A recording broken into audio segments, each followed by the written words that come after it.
pull it.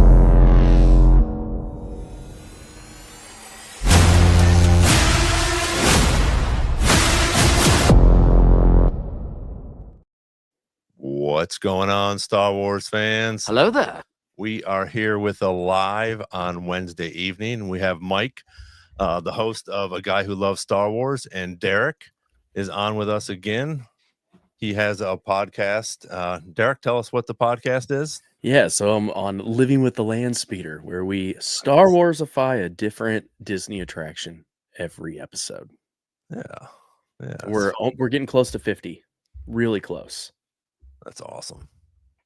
I'm gonna hit this. We are live on Instagram as well. So everybody knows that we've got a trailer finally for Andor season 2, and it's amazing. I know there's a little controversy, with the music, but I thought it was sort of cool. I think it sort of brings it into 2025. I feel like everything that they've put on here for us is just, again, feeding us these little crumbs, and so we're so excited about this. The first thing I want to talk about, and I know, Mike, that you had talked about it too, and I'd be interested to hear your perspective, Derek, as well, as how they're doing these episodes. For me, I'm excited about it. I like it's. I want it. If they could put them all out, I would watch them the first night. And I know that's sort of a catch-22 because we're not going for 12 weeks or 8 weeks or whatever. But for me, I enjoy. Give me that first year. Give me that next year. So I'm excited about that. But then again, it's like, okay, now we're done in 4 weeks. Now what? Now we got to wait till Mandalorian and Grogu, or hopefully there's an animation coming out, things like that. So we'll see what happens. Derek, let me hear what you have to say about that. What's your thoughts? Well, I mean, obviously, if they all came out at once, I'd watch them that day. I'd binge. I'd either take off work or whatever I needed to do to watch all of them. But do you want to dive into the trailer, or are you just kind of getting our thoughts on? I want your thoughts on that, and then we'll dive into the trailer in a minute. What's going on, Justin and Slime Ren? How are you? But yeah, just what were your thoughts on that? As well. I know, Mike, you were sort of caught in between, and now I think you're sort of liking the 3 episodes. Or what's your final thoughts? Yeah. Okay. So at first I was like, this is a horrible idea. This is the end of the world, and my world is exploding. But no, I've come around to it a little bit. So obviously for me as a content creator, it sounds like just the worst. I almost had 10 to 12 weeks of great content, and to sound so, I guess, selfish, I was really looking forward to that. But also, as a person who stays up till the morning making breakdown videos for 1 episode, I can only imagine what 3 is going to be. So it's going to be quite the process on my end. But when you put it like you're getting an Andor movie pretty much every week for 4 weeks, it sounds pretty damn cool. So like you guys said, of course, if it comes out all at once, you're going to binge watch the whole thing. That's what Netflix does. But as a content creator, I really love the week-to-week stuff, getting able to speculate in between, and you still get that for 4 weeks. But it's a lot. That's a full-on movie. You're talking at least 35, 45-minute episodes. 3 of those, that's like 2 hours. So we're talking a lot of content. But it is very exciting. You're talking literally 4 Star Wars movies in 4 weeks. Yeah. Well, and like you said, I think and sort of the same with me. These last few weeks have sort of been like lull because there's no skeleton crew. We're not watching anything. So it's like we have to sort of dig and find something to look at and talk about in the Andor universe, in the Star Wars universe. So I think, yes, that's definitely, like I said, it's just a catch-22. It's going to be cool to see all those, but we're not going to be as, sticking around as long for it. So yeah. But so let's I'm gonna go ahead and play it. And I don't know, Mike, I know you were able to have the music and stuff on. I wasn't sure. Yeah, no, I got zero repercussions from that. So if you want to play it, I played it multiple times on my live stream, and I think Lucasfilm, because other studios like I know Warner Brothers is very strict on it, and some other people, but from what I have got over the years of doing this, all the reactions that I do to the trailers, I've never once been caught by Lucasfilm. Not caught, but I guess they try to take it down, let's say, because I Right. think they understand that we're fans and we're trying to get hyped up for the trailer, so they're not going to go in and take it down just because you're reacting to it. So I think, and I don't want to get you in trouble, but I think you'll be good. I played it like Well, 3 times on my live stream, and it was I fun. don't even know if it's gonna if the sound is gonna come up on it, but we'll see because I'm gonna try to play it. And I thought it was cool yesterday too. I or whenever your live was, is you can use the comma or the dot to go frame by frame. It was like, oh my god, That why was do we not know this? Derek, did you know this on Yup. YouTube? When you press pause, you knew? You knew Oh this? yeah. Oh my god, it blew my mind. Somebody in my chat told me yesterday, and I was like, "Oh my god, the amount of time I've wasted in my life going I back know. and forth trying to figure it out." It's Yep. crazy. So we'll see. I don't know if this will have the music with it or not, but we'll talk through it, and we're gonna pause and talk about a few things. Again, that's going on. So, again, this is the Gorman, the attack Yeah. on Gorman, which we don't know a lot about, but obviously I think we're gonna start seeing what's going on with this a little bit more, and it's gonna come into live action. So I think it's really cool that's gonna come up as well. And it looks like there's a lot of that going on in this, especially this first trailer that we've seen. Yeah. These again, that's Cassian's coming. That's going to be Yavin 4, which I think is fantastic. And like you were saying, the cameos that we could see at this point is really, really cool. Yeah. Yeah, and one thing I've noticed, at watching it several times, is the first half of the trailer. They look very smug, and if you notice their facial expressions, there's a little bit of not necessarily happiness, but they're definitely a little bit cockier than normal. But then that second half happens, and we'll go from there. Yeah. So we got a Slimo Ren. Mike, do you know, was Vader part of the Gorman massacre? No, he wasn't there. No, it's just from what I at least know of, it's just stormtroopers massacring the people, and I think it's more so the event itself is going to be cool, and obviously we're going to get to see it in Andor. But what we know, because of Rebels and whatever, is just what happens afterwards. We know that Mon Mothma sort of that's her way out of the Senate, pretty much is that she really blames it on Palpatine, and that doesn't really go over well. So that's really what we know about the Gorman Massacre. What we're going to find out is what actually happened, because that's what Andor is going to show us. Right. And I think we're going to see the perspective from Mon Mothma, Luthen, and Cassian in this, which I think is going to be great. And we know, at least after Rogue One, we know one of them survives, Yeah. and that's Mon Mothma. But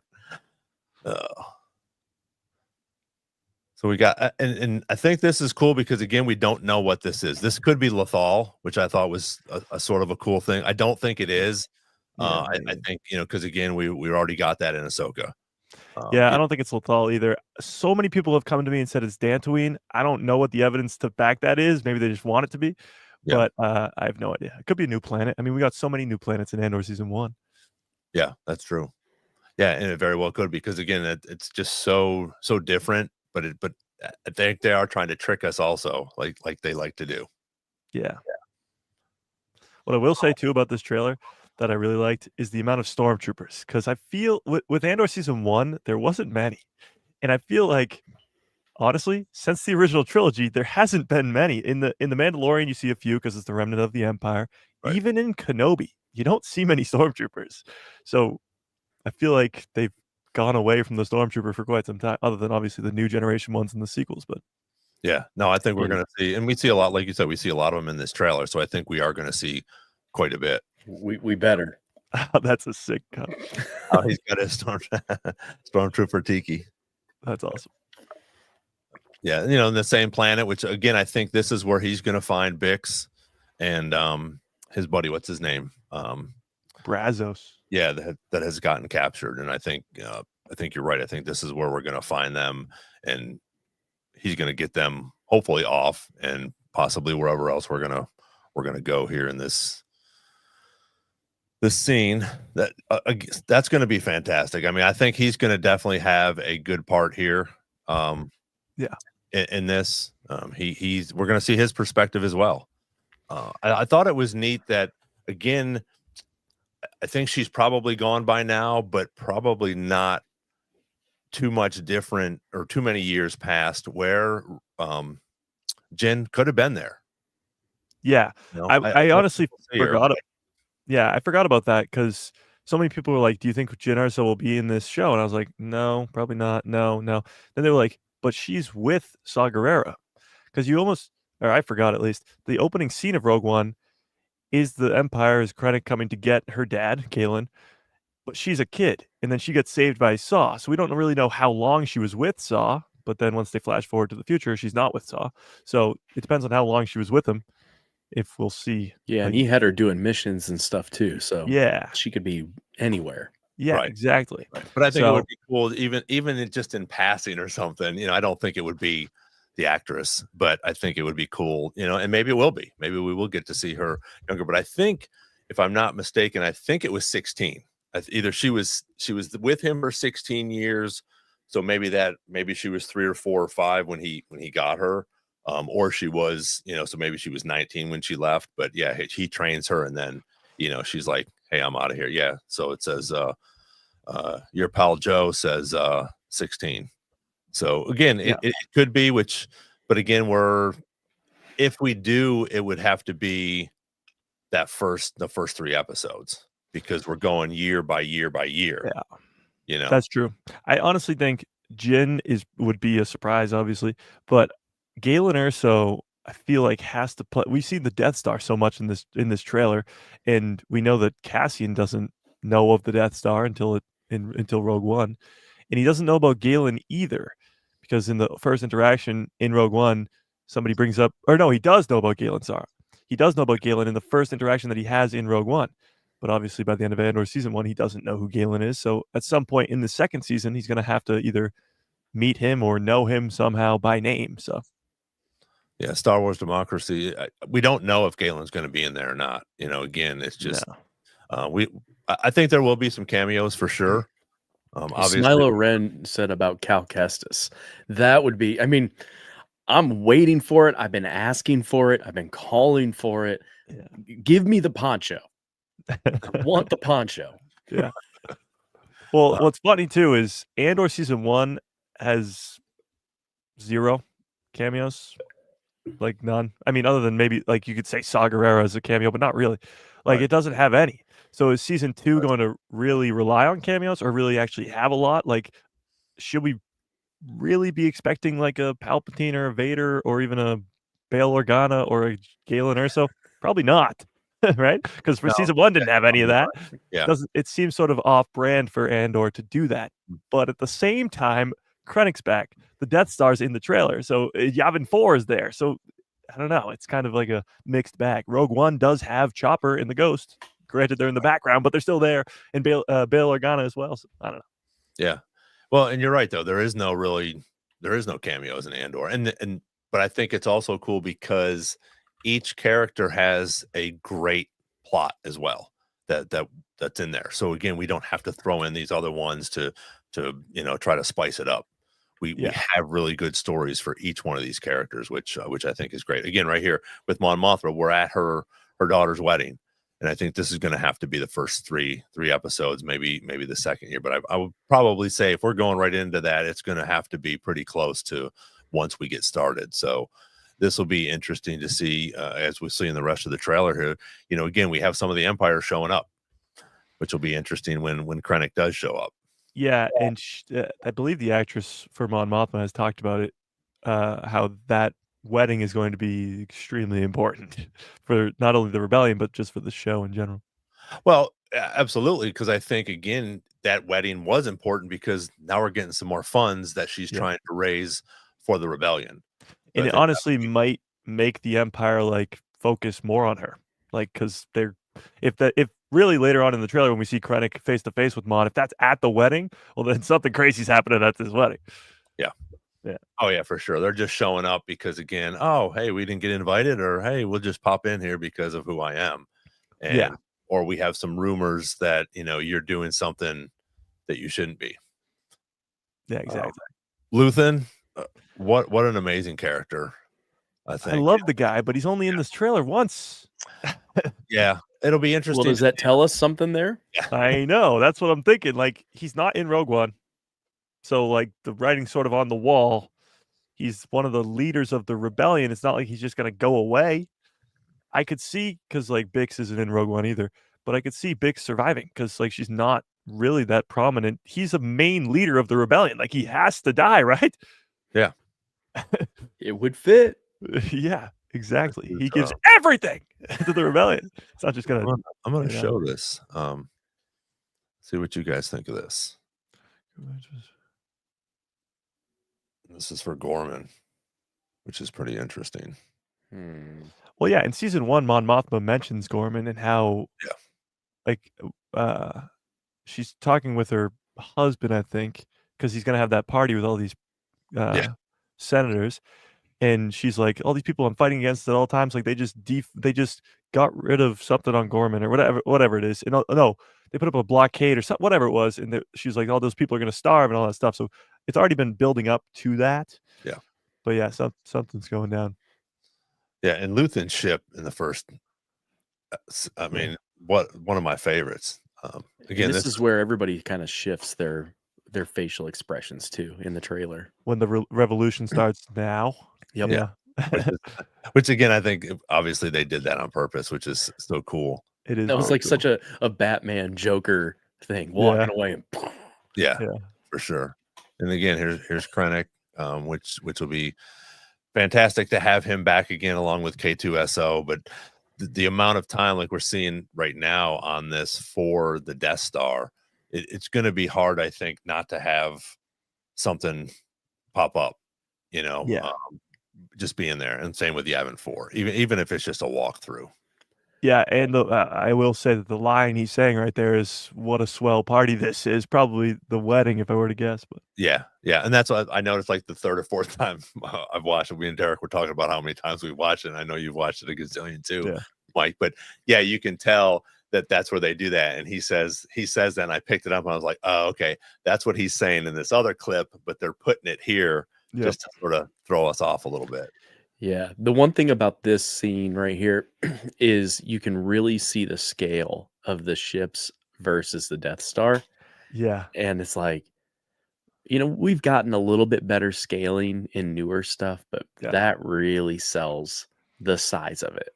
That's what, honestly, since obviously they didn't have the technology back in the 70s when George Lucas was creating the original Star Wars, he does it very well to get the scale down to stuff. But like you're saying, Derek, is in Rogue One, when we see the Death Star, when it like comes out of the shadow almost, and then you see like the Star Destroyer right there in that frame right there, it makes the Star Destroyers look tiny, and we know how big a Star Destroyer is. So yeah, it is really cool.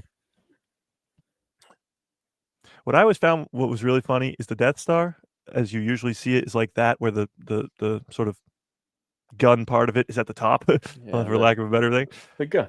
Yeah, exactly. It's at the top. But in Rogue One, we see it on the bottom, right? At least once or twice. Yeah. And maybe somewhere else.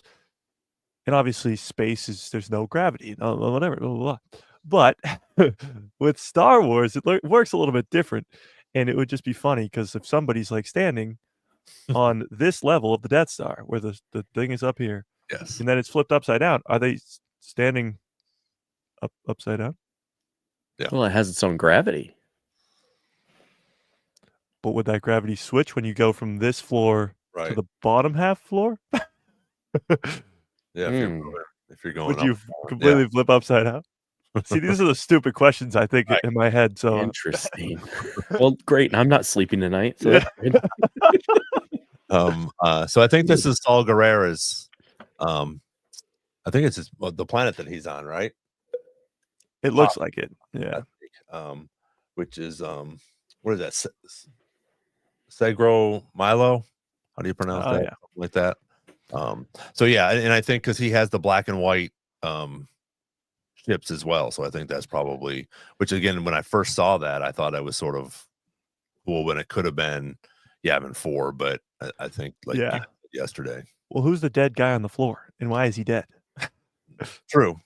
Like who came in and tried to kill Saw's people or vice versa, I guess. Or maybe Saul did it, Yeah, maybe that guy tried to wrong Saw and he's like, we're out of here. What's funny is that ship in the middle doesn't look like it from this perspective, but when we get to it later in the trailer, when all those ships are jumping into hyperspace, it looks like a Clone Wars ship. Yeah, from a long Like, yeah, while back. Yeah. yeah, Almost like a storage type. like the ones on Battle of Geonosis when Yoda comes to save them all. Those X-wings are cool though. They are. I mean, there's more Battle of Somebody brought this up to me. I thought this was Bix, and I said it in my breakdown video. It's not. It's clearly not. It's and I have her up here somewhere. Let me see. It is her. Okay. Clea, whatever. Yeah. Yeah. Clea. Yeah. Yeah. It doesn't really look like her, honestly. It doesn't look like Bix either, but yeah. Yeah. Well, and that's what I was going through, and I was like, it sort of looks like Bix, but then once we go a little bit further, they get a little bit closer, and you can stop it. But yeah, it wasn't. Now these guys, I think, could possibly be that. What is it? The Imperial Navy. Which again, they have very similar outfits on that they have. They don't have their helmets on, but I think that could possibly be. I can't bring it up here, but I was watching something else. And in the middle, in the background, is it what's the blonde haired girls? Is it Dedra? Her assistant. I think someone zoomed in on it, and her assistant's in the middle there. Interesting. Just in a hat. Again, she could be somewhere close by. Who knows? And I think we'll see. I think we'll see a lot of her as well. I mean, you would assume because she's like the sort of main villain of the first season, but she's again only in this trailer once, like Luthen is. Right. I don't know if they're gonna. We'll see Cyril in a minute, but we don't see he's sort of that as well. So it'll be interesting to see him in there. And I thought it was funny that they put his mom in there in the trailer. I was making sure she's okay. You got to know. Yeah. Well, like, is her role going to be just diminished because of Krennic? Like, I really don't know how they're going to fit all this into only 12 episodes. Yeah, that's true too. Well, and we could get a spot where she might be in the first two weeks. And dies. and then dies or gets sent somewhere else or whatever. Because again, like you said, I don't think we're not going to see Bix, we're not going to see Luthen. Some of these other characters, who knows? Even though they had a good, run spot, a good run, right? Some of the other, I can't think of the other couple of the other girls that were, helping Luthen out. Yeah, how much? How much are we going to see of them? That's true. You really don't have that much time to focus on all these characters. Yeah. That's why I'm wondering if we aren't going to get any cameos, like you had said, Mike. Exactly. You bring up a pretty darn good point. Yep. Yeah. Well, one other thing, and completely sort of not on topic with this trailer, but the trailer's missing it. We are rewatching season 1, and in the first 3 episodes, one of the most important things that sort of kickstarts the entire Andor story is his sister. In the whole backstory with his sister and the whole deal with his sister, he's looking for his sister, this whole thing with his sister. It never comes up again through the next 9 episodes. And it's almost just not important at all for the rest of the show. Yeah. So, like, is that whole thing with his sister ever going to come back around in season 2? Like, is Tony Gilroy waiting just patiently for people to forget about the sister, and then voila, she's this huge part in the story? Like, what's going on? Yeah, either that or they're going to have to just throw it in there and give a little bit of background for it, and satisfy some taste for everybody, and then do something else with it. It'll be interesting. I just feel like he's such a good writer, and I feel like everything he does is such with important detail that's a huge part of the first 3 episodes that's just forgotten about. And I don't think he forgot. I think that's sort of on purpose for us to forget. I of course come up with 1,000 crazy theories a day, like my Death Star thing, but the craziest one, and obviously can't possibly work, but who knows, is what if Dedra is his sister? No, it won't happen. It won't happen. It's not going to happen. But you got to start looking at it like that. Like, why would we focus so much on the sister and never talk about her again? Yeah. Yeah. This I don't know what else we're going to see on here. The question that's up there now from Star Wars Democracy. I mean, I think Mike was right. I think Luthen's going to die in some major fashion. Yeah. And something with Kino. Kino Loy coming back. Yeah. I'd love has that. to. He has to come back. Okay, well, when you think about it like that, when you think about the possibilities of a Luthen dying in this awesome, cool thing, we think we know that or we kind of know that the Gorman Massacre is going to play a big role. Possibly Luthen dies, possibly Bix dies, whatever it may be. There's 12 episodes here. We're talking about maybe one where Luthen dies, maybe one where the Gorman Massacre happens, maybe one where Kino Loy shows up. There's 12 episodes. Like, we don't know anything about this second season. Like, nothing. We know most of them die in the end anyway. That's true. They all die eventually, even Cassian himself. But we don't know anything about this show. And that was the same thing with season 1. Like, we had no idea Aldhani arc was coming, or the Narkina 5 prison one way out arc. We didn't know that the whole Marva thing was going to happen. We knew nothing. And that's the same story with season 2. We know nothing about what's going to happen in this show. We know that Yavin 4 will be there. What's the purpose of that? Is there going to be another battle of Yavin? No. So what's going on? Like, we really know nothing. Why is the Death Star in the trailer? Why is the Death Star even in the show if Cassian can't see it? Why is Krennic in the show if he wasn't in season 1? Like, what's going on here? We have no idea. Literally none. It'll be interesting. We know what happens at the end, but that's it. Yes, exactly. There's more of the wedding. And such a good job with the photography too.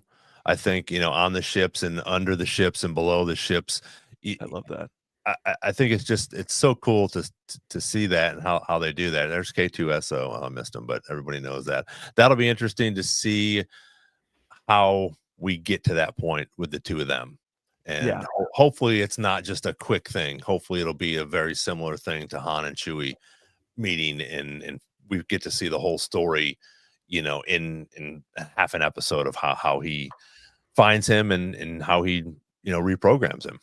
Yeah, and again, there could be some like lying to us in this trailer, because we see Cassian pretty much in every different time period. The Gorman Massacre, where he's got his nice hair slicked back. He's got the Rogue One look on Yavin. We see him in all these different time periods, but never once is he walking side by side with K2SO. K2SO is only in the trailer once, and he's not even with Cassian. So I feel like maybe the trailer's editing things out or changing things to not show us too much or whatever it may be. But yeah, absolutely. K2SO and Cassian, it has to happen earlier in the season than later. So they're going to be friends for at least a year or two before Rogue One, because they're really just best friends by the time of Rogue One. And that's got to sort of happen. I will say, though, the theory of B2 becoming K2SO or transferring is whatever, I don't think that's real anymore. I don't think that will happen anymore. And it has to do with the sort of interview that came out today with Diego Luna, because he's asked the question, which do you like more, or which would you rather be friends with, or whatever it was. And it was K2SO or B2. And he pretty much says, he compares the two, giving them like different, I guess, pros and cons. But in that, he's pretty much saying that they're two completely different droids, because they're two completely different personalities, two completely different, all this stuff. So it wouldn't make sense that he transferred over unless it's the same exact personality. But with that, he did choose B2, but that's right. But I think I would feel that that's right, because I do think they do have two different personalities. Exactly. You have, he's just so somber and wah, and where K2SO is just like, he doesn't give a shit what he says. He's going for whatever. There's no hold barred. He just don't give a, Yeah, and even that too. B2's not in this trailer. Yeah. Neither is Ferrix too. So I really don't know what's going on. And Marva's dead, so B2's sort of just.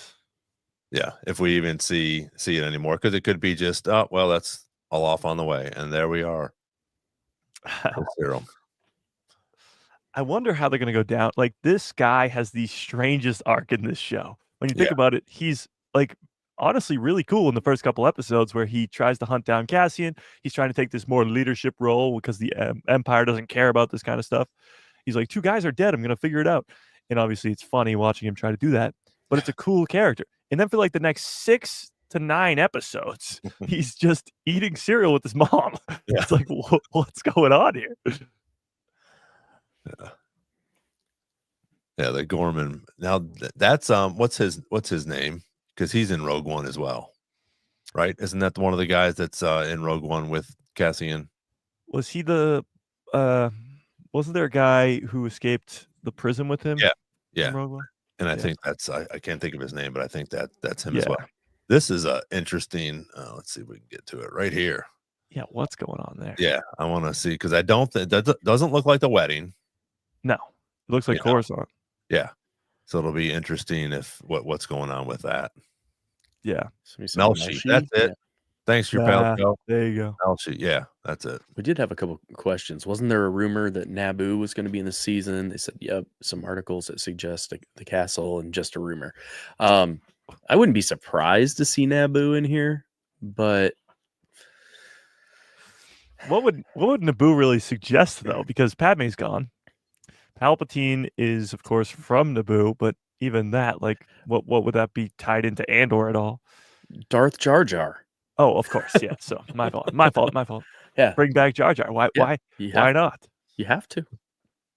We are going over the first trailer for Andor season 2. We have Mike, a guy who loves Star Wars, with us just for a little bit longer, and Derek. So, Mike, whenever you gotta roll, we know you gotta go, and thank you so much for being here. So, we're gonna roll through this, and if you can get through the rest of it, well, that's a cool scene too. And I think with that fighter inside, and I don't know if it's gonna be Andor in it, or I mean Cassian in it, blowing shit up, or who it is, which I think is it's just got me so psyched, everything that's going on with this trailer, because we haven't seen anything. There's Mom and Saul again. I don't know. You have any idea who that is? No. That he's talking to? Yeah, that'll be interesting to see who that is. If it might just be one of his, little dudes. And again, here's him on Coruscant, which is pretty cool. What do you guys think of the Andor a Star Wars story? Like, why would they do that? I think because we're going to Rogue One, I think because isn't Rogue One a Star Wars story? Yeah. And was Solo a Star Wars story? Yeah. I think they're trying to go that way, and I think now that we're getting into, or we're going to go right up to Rogue One, I'm guessing that's why they pushed it up there.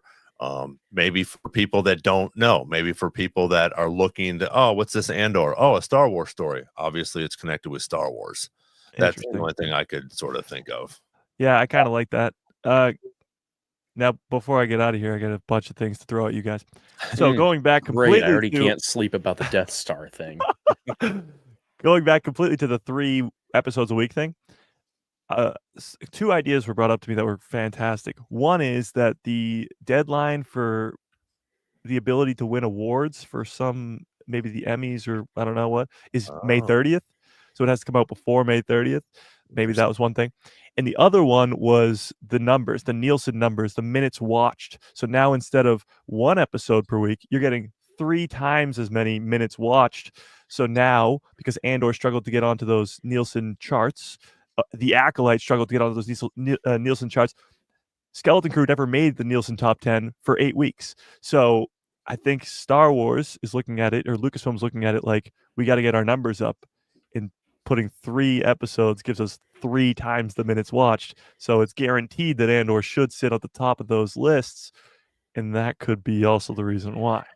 Well, here's my problem with that. At least with the award side of things, that could absolutely blow up in their face. Because if they launch them all with the intent of getting an award and they don't even get nominated, that's bad. That is true. And historically, Disney gets a lot of snubs. Yeah, especially Star Wars. Mm-hmm. Well, they've really been marketing this show as the first season was critically acclaimed. It was Emmy nominated. Like, that's what they're pushing out. So maybe it's got a little bit of a validity to it. Honestly, I got to talk about this. Star Wars Democracy brought up, could be going to Naboo to dig up dirt on Palpatine. That would be insane. Like the family that he attacked. I mean, if you read the books, there's so much. Yeah, There's exactly. so much. And especially if Mon Mothma is really blaming this whole Gorman massacre thing on him, she might, I mean, go start digging stuff up. Luthen's crazy. I mean, he could do some crazy stuff. Maybe that's where he dies. To Palpatine? Oh my god! Well, here's That would one be other thing. insane. This is interesting. Have you heard anything about this, Mike? This time jump? Didn't they say there's a time jump every 3 episodes? Yeah. So Oh, I mean, yeah. So it's yeah. a year. Yeah, about a year. Yeah. Yeah. In between each. Because we're at what we were at 4 years out coming here, and then we'll do 4 more, which will take us right to Rogue One. Yeah, exactly. So, yeah, it'll be cool. But, shit, there was one more thing I wanted to say. I don't remember. What's up, Kit Fisto? Hi to Mike and Star Wars Democracy. You're Joe Pal. Thanks everybody for coming on here. Thank you, Mike, for being here with us. We're just talking about Andor Season 2 trailer. We're going to get into Revenge of the Sith and a little bit of the Kathleen Kennedy stuff. And I know Mike's got to get going here. Yeah. Oh, that was one other thing. Somebody mentioned Jar Jar Binks and Andor team up. It would be the sort of craziest thing of all time if Jar Jar showed up in the second season. I'm here for it, man. I'm ready. We haven't seen Jar Jar since what? Revenge of the Sith? Is he in Revenge of the Sith? Well, some of the animated series. Yeah, because he's not even in it at all, the movie, right? Not that I know of. In what movie? Revenge of the Sith?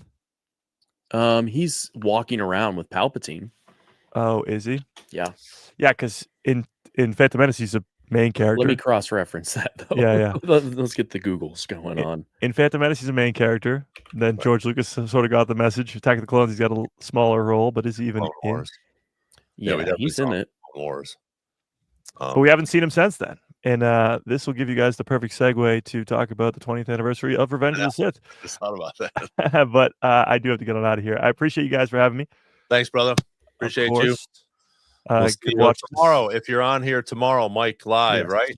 2 o'clock? Yep. Tomorrow, Eastern 2 p.m. Time. Yep. Eastern and then again on Saturday. If you haven't checked out A Guy Who Loves Star Wars, Mike is on there. It's a great show. So thanks again, Mike. Have a good night, and we'll talk to you soon. Of course. Thanks for having me. See ya. See ya. And then there were 2. Thank you guys again for being on here with us. We're going to keep going. Mike just popped on here. It was great to have him on here. We're going to keep going with, again, Revenge of the Sith. Is anybody... the rule of 2. I'm wearing my Sith. I can't see it because of the microphone. But there. Yeah. Is there anybody on here that has not seen it in the theater? I remember seeing it in the theater. It was so great. Yeah. I went with my buddy. I was able to drive at that point. What year did it come out? Wait, it's the 20th anniversary, right? Yeah, so 2005. I was in college. That's right. That's awesome. Yeah, I'm looking forward to this. So again, if you're first joining us here, we're jumping on. We just talked about the Andor Season 2 trailer with Mike from A Guy Who Loves Star Wars. Myself and Derek are on here. We're going to talk a little bit about this 20th anniversary, Episode 3, Revenge of the Sith. I really love how when these 20 years or however there's the 10, the 30, whoever it is, they're coming out and putting these back in theaters for again, a lot of people that are going to be on here. Even Nick, our other co-host, he hasn't seen some of these in the theaters, so again, it's going to be cool to see these in the theaters again, Yeah, I'm super excited. Plus, having anything remastered, better sound done with the Dolby Atmos. Like I'm such a sound guy, so having all of that in theater again. I don't know how much they're remastering, but they're always going to clean it up a little bit. Yeah, they always put that just a little bit here and there. They want to clean this up or put something else in there. Who was it, Joe? Joe, I was 10, so I'm going to age myself, but I was 10 when I saw A New Hope. So that's cool that you saw Revenge when you were 11. So again, you remember it though, right? You remember going and watching that. I guarantee you remember going in there and watching it, and what a cool experience it was, and it still will be. So anybody that hasn't, I've had like 5 people already text me and stuff and be like, "Are you gonna?" I'm like, "Call me, let's go." I'll meet whoever you want. Myself and Jacob, my son, we're gonna go see it, so that'll be fun. It's just cool that they're bringing them back. Yeah, right, exactly, Joe. Change your life, man. I mean, Well, that's why we're here. yeah, I mean, I was in 8th grade when Phantom Menace came out, and it came out in May, right? Yeah, it came out in May. So leading up to that summer, about to go into high school and like being a big Star Wars nerd and seeing all of the toys, I was like so conflicted of like, I want to buy all the Star Wars toys, but I'm going into high school. Like, I don't want to get beat up. So there was this big conflict in me, but I loved the movie.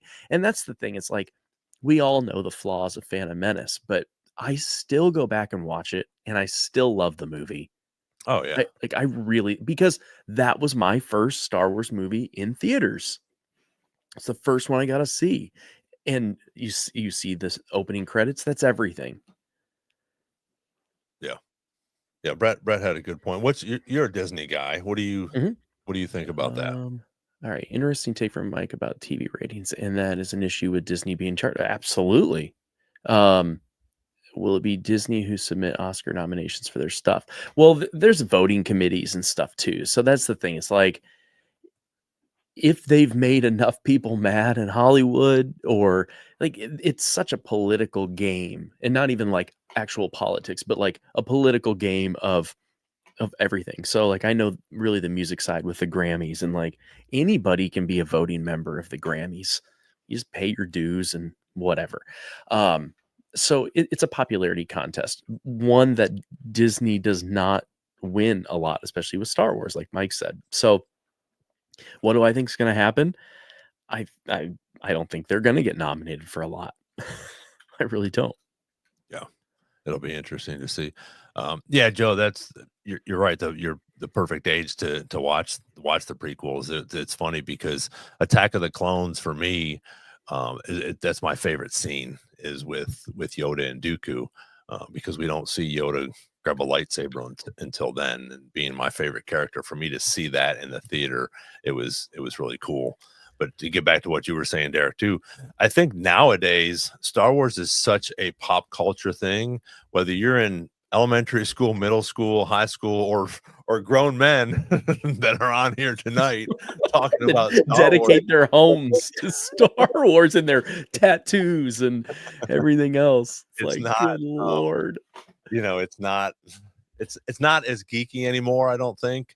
Maybe it is, but maybe it's just more popular at this point, which I mean, I'll definitely say no one was wearing Star Wars shirts when I was in high school. No. And now you can't go anywhere without seeing something. Yeah. I mean, if you would have told me in high school that I'd have a Star Wars sleeve tattoo, I probably would have been like, yeah, that sounds great. Which the next tattoo is getting started in a couple of weeks. I'm getting a Darth Vader Mickey Mouse right over here. There you go. Little Yeah. Disney and nice. So yeah, I think it'll be interesting. It'll be fun. Not interesting. It'll be fun to see it in the theater again. Just again, big screen. I went and saw, what did I see? The Led Zeppelin documentary in IMAX, and I forgot just how cool and how good IMAX sounds, and you can see, because it's just crazy. The difference, I think, in that bigger screen of the IMAX, which I'm sure it'll probably pop out in IMAX along with just the regular theaters as well. So you're going to do Opry Mills then? Yeah, I'll have to. Yeah. There's nothing, unless I wanted to go. I don't know if there's any other IMAX around. I don't know if they're IMAX, but I really loved going to, I know no one else will really know, but being in the Nashville area, I loved going to Lebanon because no one was ever there. That's where I saw all 3 of the newest movies. Oh, the sequels. Mm-hmm. Nice. Yeah, I watched all 3 of those in Lebanon. Yeah, Lebanon. No, there's like Brett said. Yeah, it's hip now, but back in the day, you didn't wear a Star Wars shirt. No, in high school. Yeah, not at all. So we're here live tonight. We're going to start doing hopefully a weekly live talk with Nick and Derek. We're going to try to get on here. I put a poll up. A lot of people were going towards Thursday evening, which will probably start on Thursday evenings. We might have to dial it back to Wednesdays once I get back on the road again. But we're going to try to do this. Hopefully we'll get some stuff going. Again, it's going to be fun as Andor picks up, but we'll pick up some new things along the way, looking up some news and different things. I'm sure there's going to be another trailer or two, hopefully, for Andor. So we're going to try to do this again. Thank you guys for coming on here, hitting us up with the questions that you have, and just supporting everything that we do. I like to try to do my little subscribe, go over and subscribe, hit the like button so you guys get notified when we go live or if we have a new podcast coming out. I do have 2 guests that we have confirmed, which is going to be really cool. So stay tuned to see those as well. In March, we will be getting a couple new guests on here. They won't be live. We'll go ahead and do the podcast like we usually do, where I record it, whether they're here or on a Zoom, and we'll do that. So it should be good. Someone asking about call-in questions. Wow. That'd be fun. That's my brother. Yeah. I don't know how to do that yet. So we'll figure that out once we get, plus I don't trust some people. Like, I don't know. We'd have to screen them and, I don't want to live with y'all. Jacob said there's an IMAX in Smyrna. But then you have to go to Smyrna. Yeah, no, I'll go to Opry Mills for sure and watch it there. So I watched Top Gun there and it was fantastic. I like what Joe has to say here. This time of the day is good. Yeah. Again, everybody's home. If you guys are on Easter time, we're on Central. And I think that's a good time. You're done with dinner. You're not going to bed yet. So it's a good time for everybody to jump on here and hit some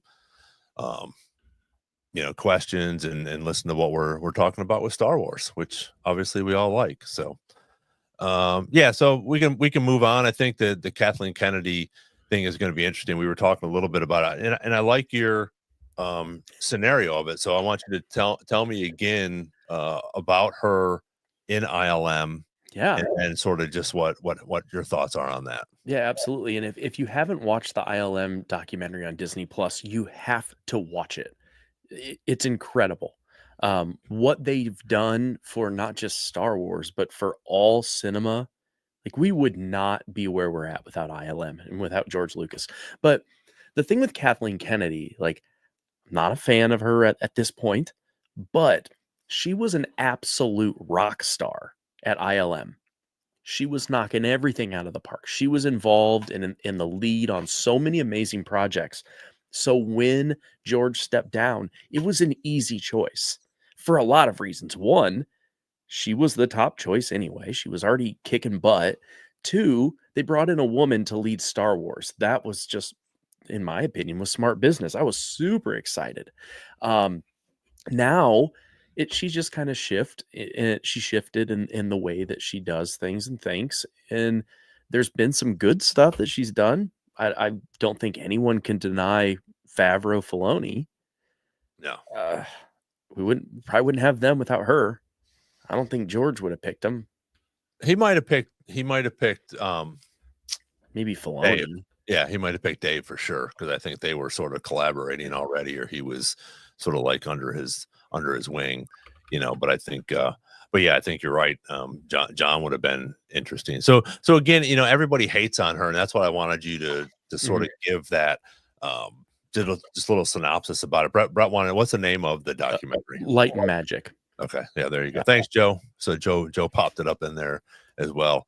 I got to talk to Mike about some tips and some of the chats and different things. We use different streaming services right now. So that's why it's a little bit different. But yeah, back to Kathleen Kennedy.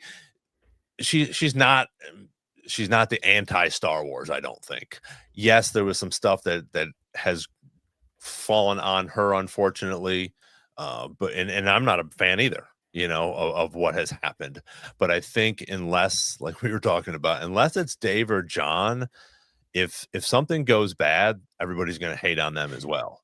I don't think they will hate on Dave as John as much as if it was somebody else, because Dave and John have given us so much good Star Wars.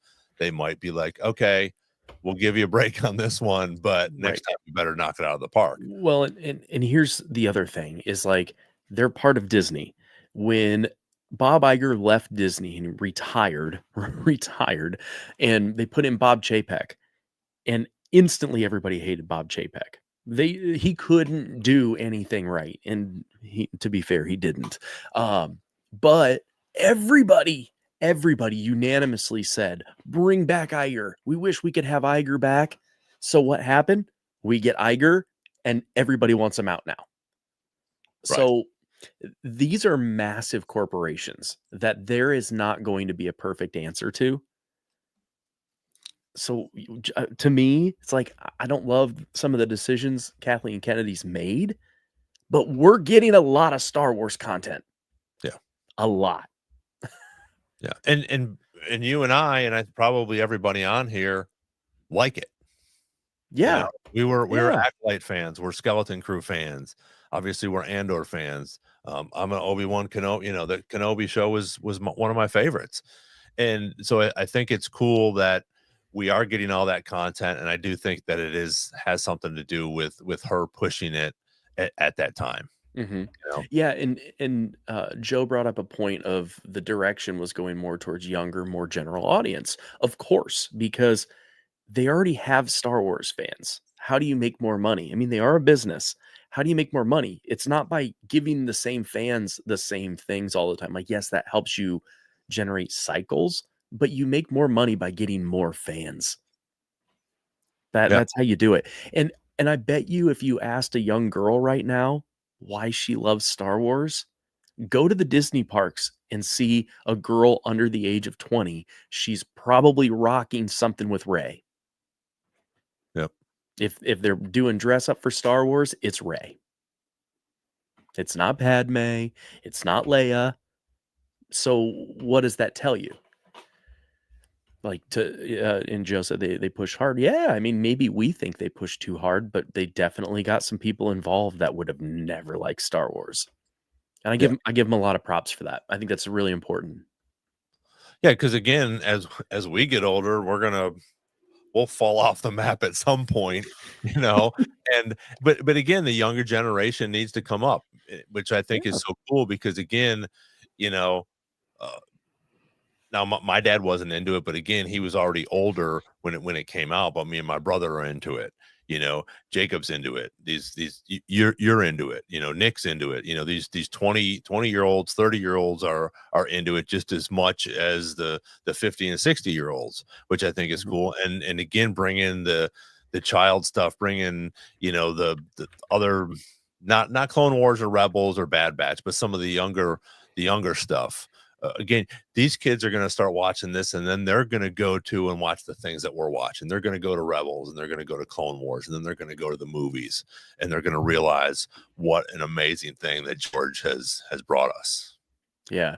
I can't say it. Aggressively relaxing. Kathleen Kennedy has told one story over multiple eras using movies, TV, comic books, novels, audiobooks, theme parks, and more. Greatest multimedia art project in history. I don't think you're wrong. Again, going back to the Disney side of things, because this is owned by Disney, everybody loved Michael Eisner until they didn't. Right. Michael Eisner saved Disney. You can't deny it. He saved Disney. But when Frank Wells was gone, Michael Eisner wasn't the same. And stuff happens. Things progress. Yeah. So she steps down. Great. Yep. And I think it could bring a new fresh look as well, because I think that they already have the train's already going down the track. Yeah. And we got, you know, especially for the next few years, we already got this stuff rolling. We got Ahsoka season 2. We got Mandalorian, you know, all these other projects that they're talking about. I think is really cool that these are coming up as well. Let's see what's Joe. Yeah, again, you have Andor, but I think with Andor, yes, it could be made for the hardcore fans, but I think if you don't know anything about Star Wars and you watched Andor, you got into it because they had a good plot with it. You had great characters. The cinematography was phenomenal. So now you're bringing in new people. Same with Skeleton Crew. You know, even though the ratings don't show, which amazes me and just baffles me that Skeleton Crew is still one of the least watched. I don't understand. You know, that can't be everybody started liking it again. Even the haters were like, hey, this is pretty good. They're bringing Star Wars back again.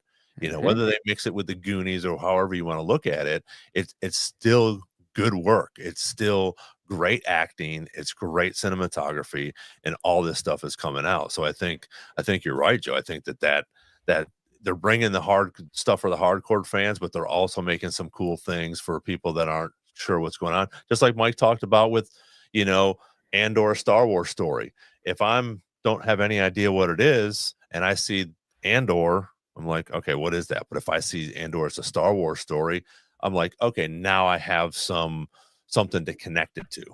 Right. You know? And even if you want to bring up Acolyte, like you and I both enjoyed Acolyte. Yeah. Especially I thought the last 4 episodes were really good. The start was a little bit different, but here's the thing is it was polarizing in the media, but it brought in a lot of fans. I don't care what anybody says, canceled or not. It brought in a lot of fans that were not Star Wars fans. Yeah. Yep. And I think So, Andor is going to do the same thing because again, that was a sleeper. It Yep. started slow, excuse me, but then people were like, "Oh, this is really good. Oh, wow, this is," and then all of a sudden it was just started building up, which I thought was great because again, we needed that for this. Right. Again, this is sort of interesting. I don't know if that's going to be true or not, but I found that Star I Wars. know. Well, and here's the thing. I'll give Kathleen Kennedy credit again. She co-founded Amblin Entertainment with Steven Spielberg in 1981. Like one of her first production credits was E.T. Wow. So if you don't have Kathleen Kennedy, you probably don't have Steven Spielberg the way we know him today. Right. Yeah, that's a good point. Yeah. And again, it was like Mike said, it's no matter who's in that top seat, if something goes wrong, they're blaming them. Mhm. Unless, I also heard a rumor that, they were trying to possibly, everybody was hoping that maybe George would jump back in that seat. No, I don't want him back in this scene. I No. love George, I mean, obviously, but look at what happened with the prequels. People ripped them apart when they came out. Mm-hmm. Oh yeah. Yeah. I'll give you that one. And I'll also put that as technology still wasn't where he needed it to be. It was closer, but it wasn't where he needed it to be.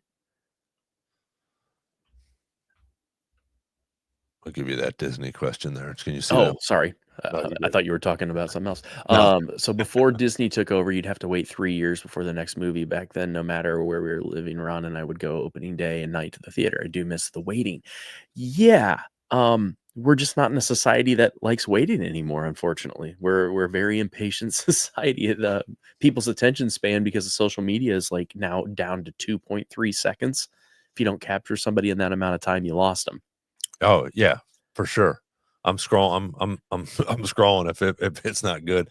Yeah, Brad, I agree. Well, I don't agree. I think it's not overwhelming for us, but yes, as when you have to have so much stuff come out again, because if you're not caught up on it, because there's still people that are like, oh, I'm a Star Wars fan. I'm like, oh, cool. What'd you think about Bad Batch season 3? Oh, is that a cartoon? I'm like, what? It's an animated series. Right. So Cartoon. for people like me, and I'm sure Derek, you as well. I mean, I'm like, yeah, let's get Andor season over with. I want to know more. Just give me all that information, and then what's next? Give me some more stuff. The Shadows of the Sith, that book that I'm reading. I love that book. It's so cool, and I'm reading it so fast because I want to watch the sequels again. Don't tell anybody I said that. But no, I do. It's really sort of pulling them together, and that's what Mike said when he said he read it, and that's why I went and got it. And it's just it's a really cool book, and it brings a lot of the things together in the sequels. So again, there's so much stuff out there because again, there's books and everything else. The comics are crazy. I mean, I can't even keep up with the comics, much less the books. Mostly the live action and everything that's on TV. Right. But Well, and speaking of the sequels, I was talking about how a lot of young girls identify with Rey. I look at it from my wife's perspective, where she's 5 years younger than me, and she didn't watch the prequels. She wasn't a Star Wars fan until we met, and then even still is like, meh. So her first experience going to the movie theater to see Star Wars was the new films. And she fell in love with Kylo Ren. She really liked that arc. And what lost her was just the ending. She really hated the ending, and she's very passionate about how she doesn't like the ending. But to me, that's like they made a big fan out of that. Oh, Because absolutely. if she didn't care, Yeah. she'd be like, whatever. She's like, I waited for that 3 movies, and they at the very end. And I'm like, you're a Star Wars fan. Well, it was when Nick's girlfriend was on here. That's what her favorite movies are, those 3. You Mhm. know, and I was like, "What?" But again, yes, you're coming into that situation where they didn't know some of this other stuff, and I get it from the 70s and 80s to 2015, 2016, whatever. Uh, yeah, it's a lot different. But again, if you go in with the mindset of I want to know this story, then I think you're okay with it. But again, Mhm. it's like your wife. Yeah, Yep. I mean, sure, there's people that's those are their favorite 3 movies are 7, 8, and 9, which I don't have a problem with. As long as you're a Star Wars fan, I'm good with that. I thought 7 was awesome. Yeah. I mean, I thought 8 was the worst Star Wars movie that's been made, but I didn't say it was a horrible movie. Oh, great question. Also, Joe, incredibly loaded question. A casual reader of Star Wars, that's rough. Um, you could take that in so many directions. It's the nice thing with Star Wars books is you can kind of pick things that you like. Like, I think Ron turned me on to a certain point of view books. I think anyone could listen to those. If you watch the original 3 movies, those are the books. They're so fun. They're short stories, incredible. Even audiobook is great because the people who are doing the voice acting are really good. And you get the Um, sound effects too in the background, yeah, you know? especially like I feel like I'm in the sand crawler thing Yes. when the Jaw was on there. So Yeah. cool.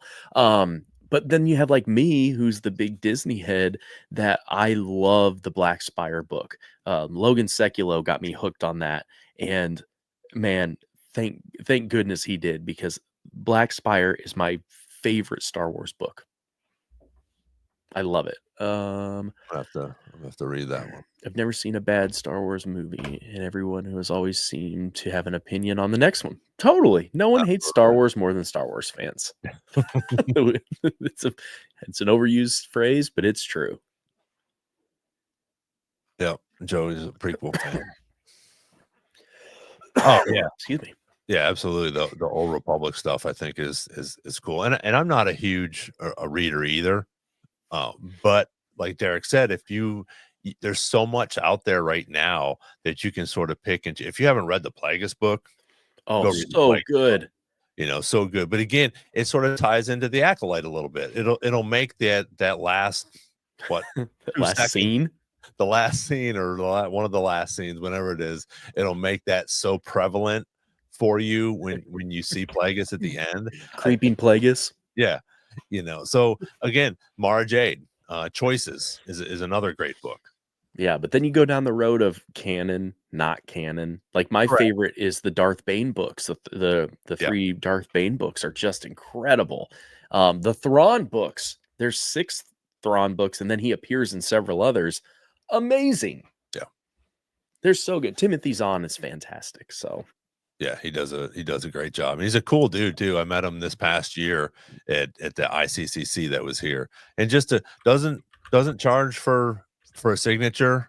He has some stuff that you can buy and things, but I brought my book, a couple of them actually with me, and I have a big figure with the whole cardboard thing that folds out into 3, and he's got the little but yeah, he signed that for me, and it was just a cool dude, which is cool. I'll let you handle that next one there too, the Black Spire.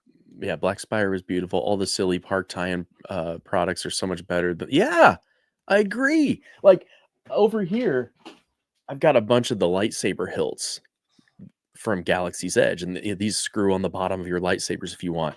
And it all ties into that book. And it's like what Disney's original idea was for the park was way more character interaction, but you can still see Vi running around the park, and the girls they have playing Vi, they know their stuff. Like I've asked them questions and playing, I like to get into it, and they know. They are on it. And that's really cool. And the lady that wrote Black Spire also wrote Phasma. And Oh, really? I'm also looking. She also wrote the Inquisitor: Rise of the Red Blade. Delilah Dawson is her name. She's Okay. written a bunch of stuff. Yeah, Phasma and Black Spire are fantastic books. I haven't done Rise of the Red Blade yet. Yeah. Yeah. For Joe. sure, Joe. And great profile picture, Joe. Amazing. Oh, Neil. So I'm gonna go ahead. I know we could sit around and let's see, we'll do this one, but I'm gonna try to keep these two about an hour because again, I think sometimes we do have yes, Star Wars is most of our life, but we do have other things going on. I think an hour is good, and so we'll do a few more questions here and talk about some things, but we're gonna start to wrap it up here shortly. But again, thank you everybody for coming on tonight. Your questions, keep them coming. Hit the subscribe button, tell your friends about it so we can grow in popularity here. Hit the little bell so you guys get the notifications. Again, we're going to have a couple new episodes coming out with some voice actors, which will be really neat. And so I'll give you guys some more information once we get going on that. So yeah. Holocron series. Yeah, the Halcyon. I haven't read the Halcyon Legacy stuff yet, so not sure with that one. Also, like, just we didn't get to go on the resort, so yeah. Well, I appreciate it. Aggressively relaxing. Yeah, it's positive stuff. We're not bashing anything. Again, there's nothing we can do about it. It's already out there. It's already made. We're talking about good things. We got Andor season 2. We got the trailer just out. Again, I think that got everybody hyped because we were sort of in a lull. Yeah. And we hadn't gotten that trailer in a while. And Mike had a whole bunch of stats about when the trailers come out and the teaser trailers and this and that. And like this is sort of like the closest it's been to when the actual release is, especially with Star Wars Celebration coming up. So it was just a refreshing to have something to look at and something to pick apart and something to talk about like this, which is really cool. So again, thanks to everybody for coming on here. Yeah, and also so aggressively relaxing. I know you're watching on my channel. Make sure if you haven't done so, you follow the Star Wars Jedi Chad. So I'm just redoing this on the channel. So make sure. What did he say right here? Did I pop it up? Yeah, I think I popped it up. Yeah, subscribe. Nice, thank you.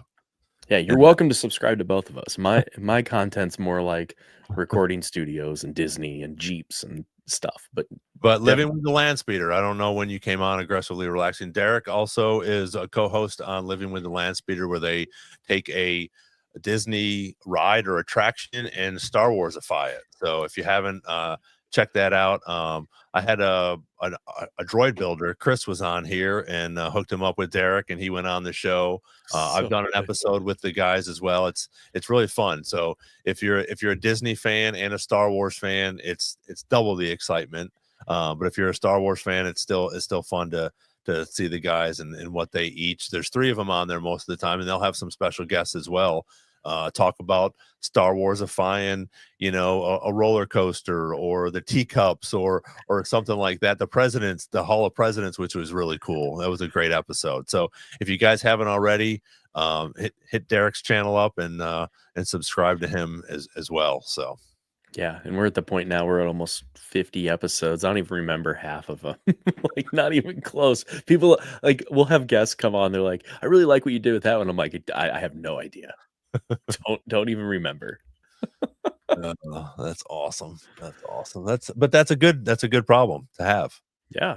That you've done so many. It's like, again, and it's very similar just talking Star Wars, which is great. That's so we're going to go love. ahead and wrap this up a little bit. Thank you guys again for checking us out and subscribing, and we'll be back here next week, hopefully.